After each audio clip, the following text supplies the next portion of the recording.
Alrighty, welcome back, everyone. We just talked about some of the players and coaches under a big time microscope going into this weekend. I tend to believe Nico Iamaleava kind of takes the cake in that respect, but definitely will be interesting to watch all of those guys go to work this upcoming weekend.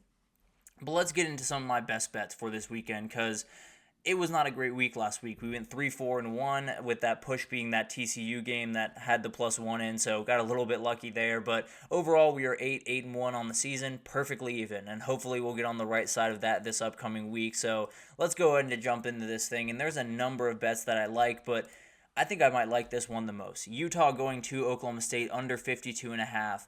I had worries about this when Cam Rising was healthy. If he's not healthy, then I absolutely love it. I got to be totally honest with you. I think these are two defenses that are going to be able to stop that big time pass down the field, and these are two offenses that aren't necessarily all that explosive. Dejon Stanley has given Utah a little bit different of a look in that respect, but I don't necessarily think they're going to get into a shootout by any means in Stillwater. I think the Oklahoma State defense has shown a couple of holes, but frankly, if it's Isaac Wilson back there, it's going to be really tough to be able to get his feet under him in Stillwater at night. So, well, not at night, at 4 p.m., but regardless, anytime you're playing in Stillwater, it's going to be really tough, and I think it's going to be a really interesting spot. Oklahoma State is one of those things that this O-line is not playing nearly well enough to feel confident about that offense going into this thing. Ollie Gordon has not gotten his feet under him. I do think Alan Bowman has really answered the bell incredibly well.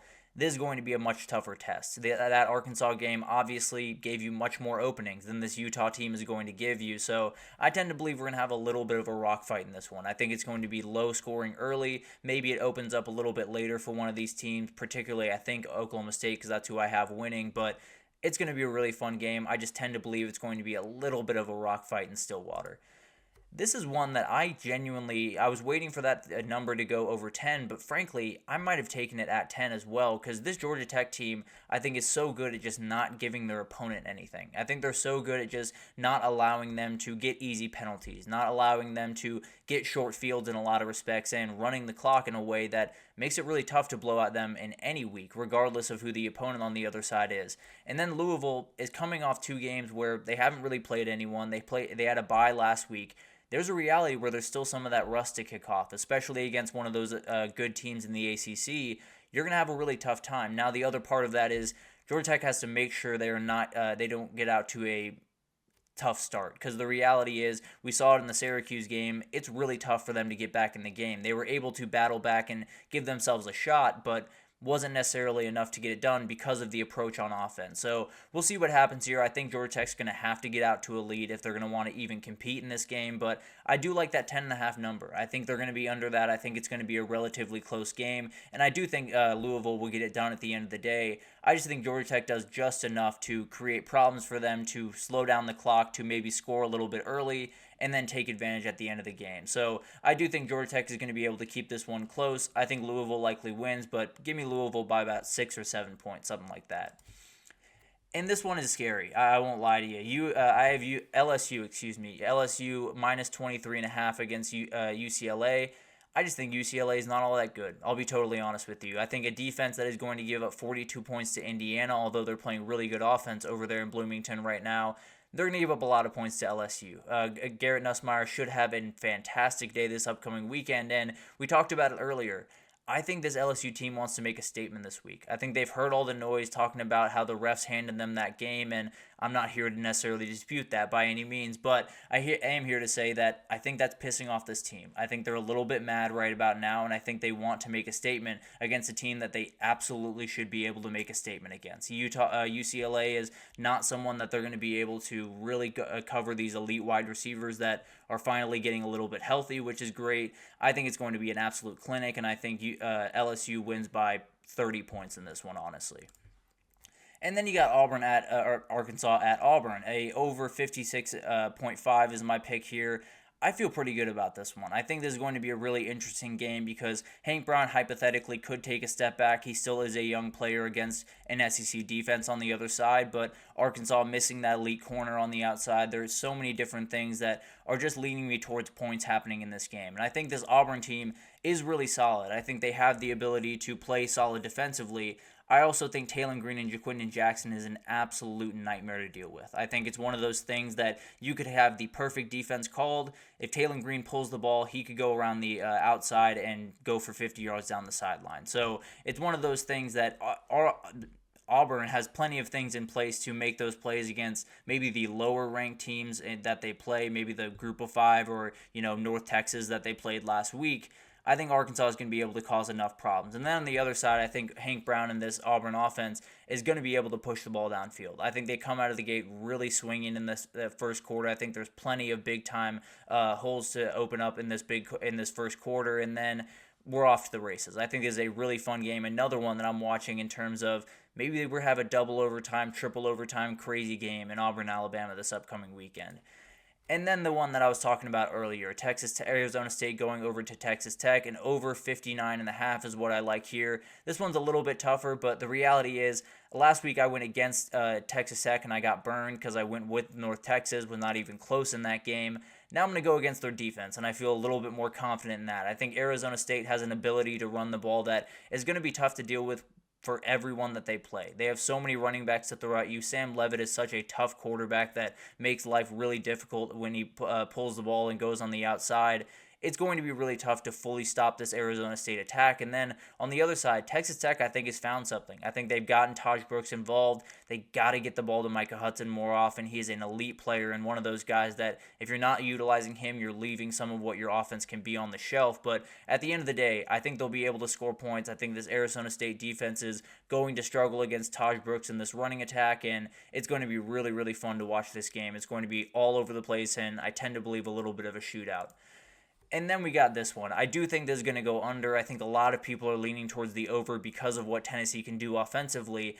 I don't know if Oklahoma can score enough to get to that 56.5 number. I also don't know if Tennessee can get going quickly enough as people think they will, because I think OU is going to have an incredible game plan going into this game. I don't necessarily think it's sustainable for 4 quarters, which is why I have Tennessee winning by 10 points, but I do think it's one of those games where OU just tightens the screws. Maybe Tennessee has no points at the end of the first quarter. This thing is tied 0-0 or 3-0, something like that, and then maybe it opens up throughout the game. But I also think both these offenses are just going to have a little bit of tough sledding early. I think Danny Stutzman in this front for Oklahoma is going to be able to stop the run in the first part of the game, and then it's going to open up down the road. And then OU, that O-line is not going to be able to improve the way that they need to improve going up against this front. This front is just absolutely ridiculous, and if I believe Temple got 3 sacks on OU, I promise you Tennessee can get more this upcoming weekend. So they've gotten a little bit more healthy on that line. It sounds like Branson Hickman might go this upcoming weekend, which would be absolutely huge. But overall, this is one of those games where I think the defense is just totally dominate the game through one half, and then maybe it opens up a little bit in the second.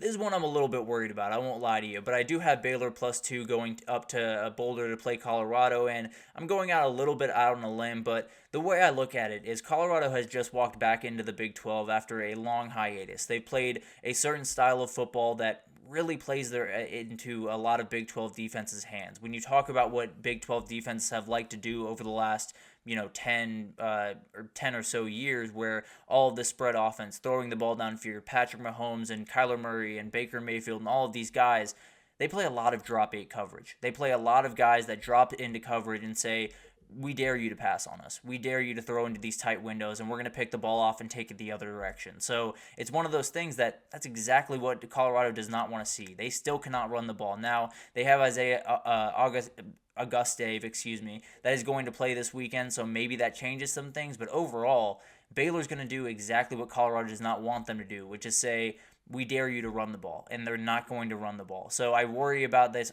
Colorado offense to be able to get things rolling. I do think they have every ability to win this game, and if they do, I will have a ton of respect for what they did this weekend. I just think it's one of those things where Dave Aranda is going to have his guys ready, and it's going to be a really tough uphill battle. John Mateer over 250 passing yards. That's a really tough one. I'll be totally honest with you. John Mateer is one of those guys that I think it's a really tough thing to see him throwing for 250 yards any single week. But they are playing a lesser opponent. I think I'd like that, but frankly, I don't know. I think it would be one of those games. I will say that I think they're playing a lesser opponent, probably want to take him out of the run game just a little bit more to keep him healthy down the road, especially with all the things that could happen for Washington State going forward. So I expect to see a little bit more passing from Washington State, but it is a little hard for me to see him getting over 250 pretty much any single week because of how much he likes to get out and run the ball. But definitely will be an interesting thing to watch there. My final one is over in that USC Michigan game. This is a little bit of a tough one, but the way I look at this is I think USC is going to be able to score early. I think they're going to have a beautiful first script, the same way Texas did, where a holding call that I don't necessarily agree with took a touchdown off the board in that first drive. I think USC is going to be able to do the same thing. And then on the other side, I think Michigan's approach is going to be to run the ball, going to be make it really, really tough for USC to be able to stop them. And it's one of those things where I think, especially in the second half, there's going to be a couple of holes. I think Donovan Edwards is going to be able to break a big run. I think Khalil Mullings is going to be able to bruise these guys just enough to where Michigan's going to be able to contribute to this enough. I don't necessarily think they're going to light the scoreboard on fire by any means, but I think USC is going to start pretty quick, and I think Michigan's going to be able to wear USC down and score a couple of points late. So it's one of those interesting games where you see that USC defense playing really well and that Michigan offense playing absolutely terribly, and you would lean towards the under, but I don't know. I think there's enough offense in there. I think Michigan finds at least enough this weekend to be able to score some points. And then on the other side, I have no problem betting it over with USC involved. So going to be a really fun game. Hopefully those bets go a little bit cleaner than they did this past weekend. But let's take our last break here. And when we come back, we got all of the weekend headlines that we have not gotten a chance to get to. We're going to update you on all of those right after this. So stick with us.